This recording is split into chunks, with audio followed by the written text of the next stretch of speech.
So, where did you go to school? I graduated from the Virginia Military Institute in 1986. VMI is located in Lexington, Virginia. It was founded in 1839. It's a liberal arts and science college located in the Shenandoah Valley. I graduated as an economics major and was commissioned as a second lieutenant in the United States Army. Would you want your kid to go there? Only if they truly wanted to themselves. I can't really force anyone there because it's a very difficult life. So what was life like there? First year is very difficult. You are called rats when you enter there because rats are the lowest form of life in the world. And they pretty much treat you like that. You have a very rigid routine that you perform every day. You get up early, you have to make your beds, you have to go down and you're assigned to a first classman. You have to make sure that they're up and take care of their beds and then get out to formation. Before all that, your uniform's all clean, brass is shined, shoes are shined, and you have to have certain knowledge that you need to know before you get into ranks. And you have breakfast. Meal formations were the worst because there's a great deal of chance of getting in trouble for not knowing your knowledge. Constantly while eating you'd be asked questions, or it would be very difficult to get a meal in. What type of questions would you be asked? Just usually history questions about the school. When were certain buildings built? Who were they named after? You get to know the rank structures of the Corps Cadet command structure. You had to know 3 meals in advance, so anybody who wanted to know what was for breakfast, lunch, or dinner, you could tell them, and they would have the option as an upperclassman to opt out of those if they didn't like what was being served. And then right after breakfast, you can go into 4 hours of classroom, back to back, and you have to get to class on time. You could have some very long walks across campus, and you're expected to make it on time everywhere. Then into lunch formation, you have to go change clothes into the lunch uniform. After lunch, there was another 4 hours of classes till 4 o'clock.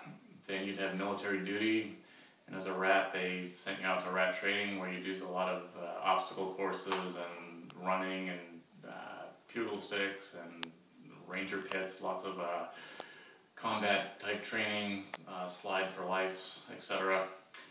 And they'd run you back from there. You'd have probably about 15 minutes to shower and change, get all cleaned up for dinner formation, and then go through the hassle of dinner. And then after that, you'd have to study from 7 to 11:30 at night, and you're expected to be in bed and do it all again starting at 5:30 the next morning. Long days. So what branch were you in after you graduated? I graduated, I was branched into the Army, and I was in the engineers. Engineers is a pretty good field. Its main primary function is to support the infantry in either in an offensive capability. You support the infantry breaching obstacles. If the enemy built obstacles, you'd have to go and break those with whatever equipment you had. If they were minefields, you had mine clearing equipment to breach the minefields. If there was obstacles, you'd have explosives or heavy moving equipment that could break the obstacles down. If bridges were out, you'd have bridge building capabilities to recreate the bridges. All those were offensive type capabilities. Defense, the opposite was true. You would, and if you were in a defensive mode, you'd blow up bridges, which would hinder the enemy's maneuvers. You would put in the minefields, dig ditches, anti-tank ditches, etc., whatever you needed to do to slow the movement down of the enemy. Were you stationed anywhere? Yes, I was. Most of my time was stationed at Fort Devens, Massachusetts. I was in the engineering 756 Engineer Company, which was assigned to the 187th Infantry Brigade. Our primary Cold War mission was to defend Iceland, and Iceland is in a major shipping canoe coming out of the North Atlantic. And the theory was that the Soviets would take over Iceland and then disrupt shipping lanes and refueling lines to Europe. So, like, overall, what was the Cold War like for you, the whole experience? You basically grew up during the entire Cold War. Yeah, so in the military, again, we were always taught to fight and defend the Soviet Union. We learned a lot of the Soviet tactics, mostly, again, all geared towards fighting in Europe. Learned the capabilities of their weapons, what type of command and control structures they had, and how to fight and defeat those forces. Growing up as a kid, there was a lot of training in school, in elementary school. You'd learn about how to get to the fallout shelter, what to do with a nuclear bomb blast, to duck and look away from the blast. So it was a little scary, a little intimidating, but the good thing was that the big war never happened.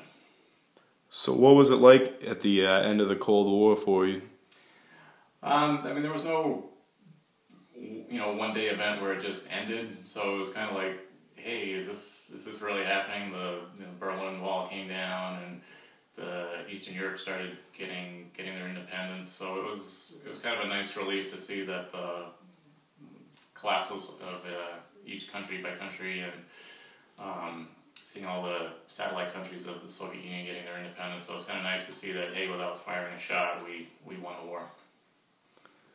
So after the Cold War, there was a conflict in the Middle East with Iraq and Kuwait. They invaded Kuwait.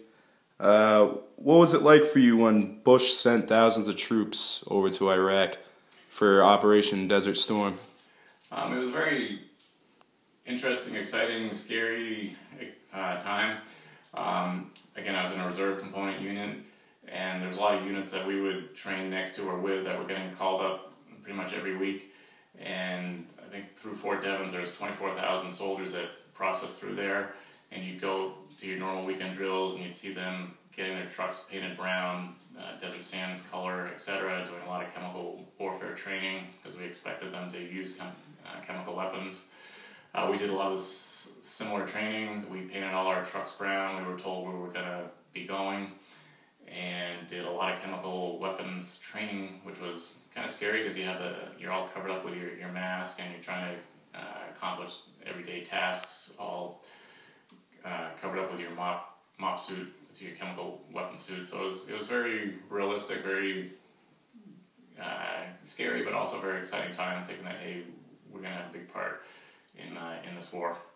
So what ended up happening? The war just ended right before you were shipped out? Yeah, so we were told we were going to go as a follow-on. We weren't going to be part of the first wave, but we were going to be one of the secondary waves that went through. And by the time it came for us to come up, the war was so quick and fast and short that we weren't needed, so we were told to stand down, and we were not deployed. So how long did you serve in the Army? I was in for 8 years. What led you to retire? Our family moved to Alabama, and just getting away for weekends and having people look out for our 3 young kids at the time was rather difficult. So I went into the inactive reserves for a couple of years, and then eventually completely retired. Thank you.